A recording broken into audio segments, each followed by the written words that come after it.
Caleb Thorne lowered his extended hand, the gesture hanging in the heavy air like a discarded weapon, the kind that didn't need a trigger to draw blood. He offered a sharp, singular nod. Without a word of protest or a backward glance, he turned. The silence of the Ethelgard spire swallowed the rhythmic strike of his boots as he walked toward the exit, leaving 10,000 years of tradition shivering in his wake. I hope you'll stay a while to hear how a single silence broke an empire. We'll be right here until the end of the tale. Now let's see where the pride began to fracture. The silk of her starlight dress had felt cool against her scales 2 hours earlier, back when the Archduchess believed the Terrans were nothing more than apes playing at being diplomats.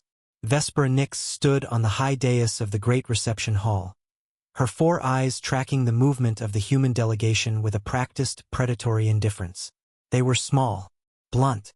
Their skin lacked the iridescent sheen of the obsidian hegemony, and their movements were devoid of the curated lethargy that signaled true power among the high castes. Next to her, Consul Halloway whispered warnings of Terran grit, his voice a dry rasp against the ambient hum of the spire's gravity stabilizers. But Vespera only saw primitive creatures who had recently discovered how to skip across the pond of the galaxy and mistook it for owning the ocean. Across the polished obsidian floor, the humans stood still. It was a matter of fundamental physics in the hegemony. For 10,000 years, power had been defined by the apex presence, a biological and social gravity that forced others to orbit or be crushed.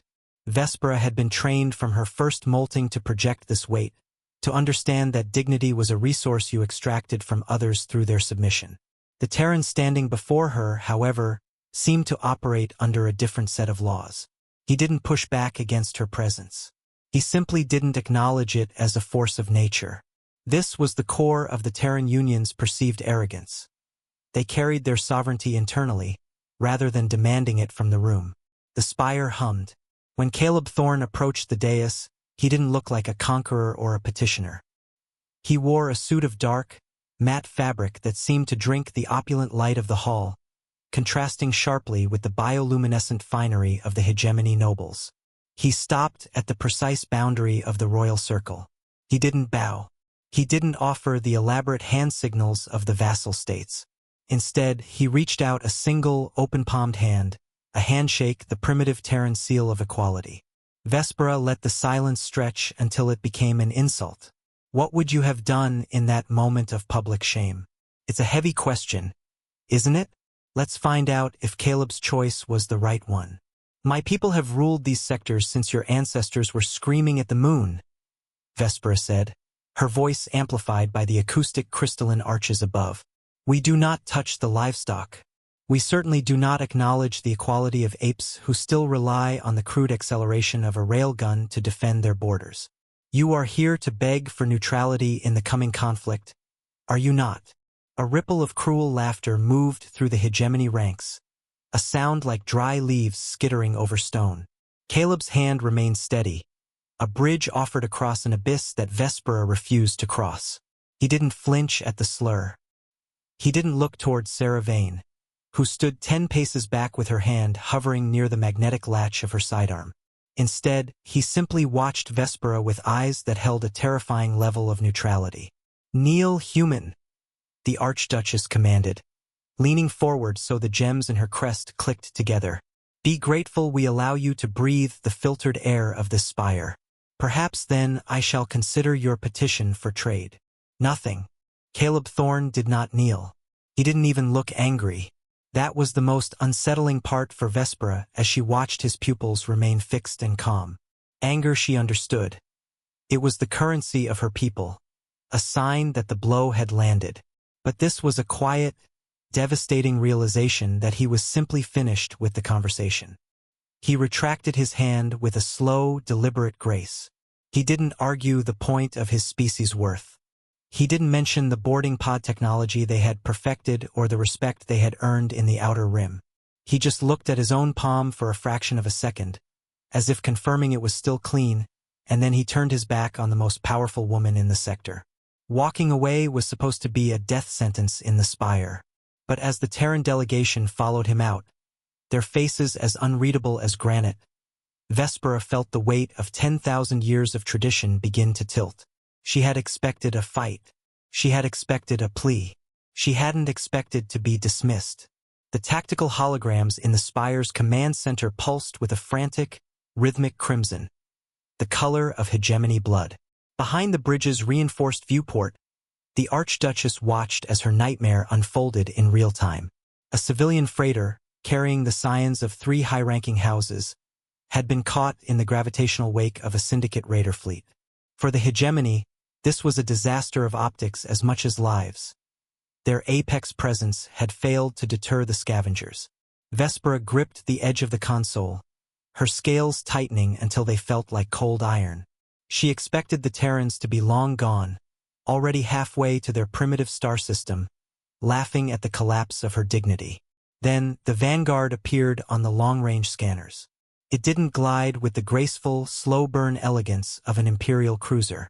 It tore into the sector like a jagged shard of glass thrown by an angry god. The human ship was a brutal collection of angles and exposed heat sinks, built for a single violent purpose. Over the open hailing frequencies, Caleb Thorne's voice didn't carry the flowery prefixes of diplomacy or the tremors of a man seeking favor. "Vanguard to Ethelgard Spire," he said, the audio crackling with the raw interference of a ship pushing its reactors to the red line. "We are engaging the raider cruisers. Stand by for rescue operations." A metallic screech.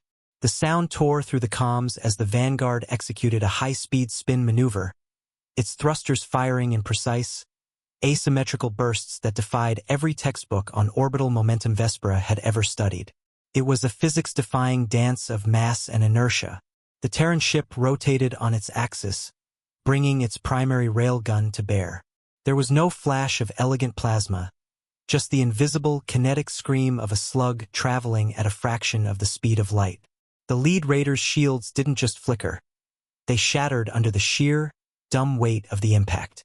Vespera watched, breathless, as Sarah Vane's boarding pod detached from the Vanguard's belly. It hit the enemy hull like a spear, the magnetic clamps biting deep into the Syndicate's armor. These were the apes she had mocked, creatures who didn't wait for a consensus or a decree. They simply saw a wrong and applied enough kinetic energy to fix it. Chaos. Within 20 minutes, the tactical map shifted. The raider fleet was scattering, fleeing the unpredictable ferocity of the human pilots. The captive hegemony nobles were already being transferred into the Vanguard's pressurized bays. Vespera looked at the empty space where Caleb Thorne had stood only an hour before, and for the first time in her life, the weight of her ancestors felt less like a crown and more like a shroud. And now, in the silent corridors of the Terran diplomatic quarters, under the flickering hum of utilitarian lights, she finally understood why he had walked away. Caleb Thorne wasn't retreating from her insult. He was simply moving toward a task that actually mattered. He hadn't needed her acknowledgement to exist. Dignity. He was standing by a window watching the Vanguard dock when she approached. Vespera didn't bring a guard. She didn't wear the starlight dress. She stood before him, her heart hammering against her ribs, a sensation her tutors had called a weakness, but which now felt like the only honest thing in the room. "You saved them," she said, the words tasting like ash and salt. "Without a treaty, without a promise of trade." Caleb turned, his expression as neutral as the void. "We don't leave people behind, Archduchess. Not even the ones who think we're livestock." Vespera looked down at her own hand. It was trembling. She thought of the 10,000 years of her people's pride, a tower built on the belief that they were the center of the universe. Then she reached out. She didn't command him to kneel. She didn't offer a royal signet. She extended her hand, palm open, in the exact same bridge he had offered her in the hall. Caleb watched her for a moment, his gaze weighing her soul. Then he reached out and took it. His grip was warm, solid, and terrifyingly equal. The alliance was signed in that silence, long before the pens touched the parchment. As she looked out at the spire, Vespera saw the representatives of a dozen other species watching them from the shadows, their eyes wide with a new, dangerous realization. The Empire hadn't just blinked. It had changed its mind. The hand that had once been a symbol of a rejected plea was now a bridge to a future none of them could predict. Tomorrow, The galaxy will look very different, and we'll be here to chronicle every heartbeat of that transition.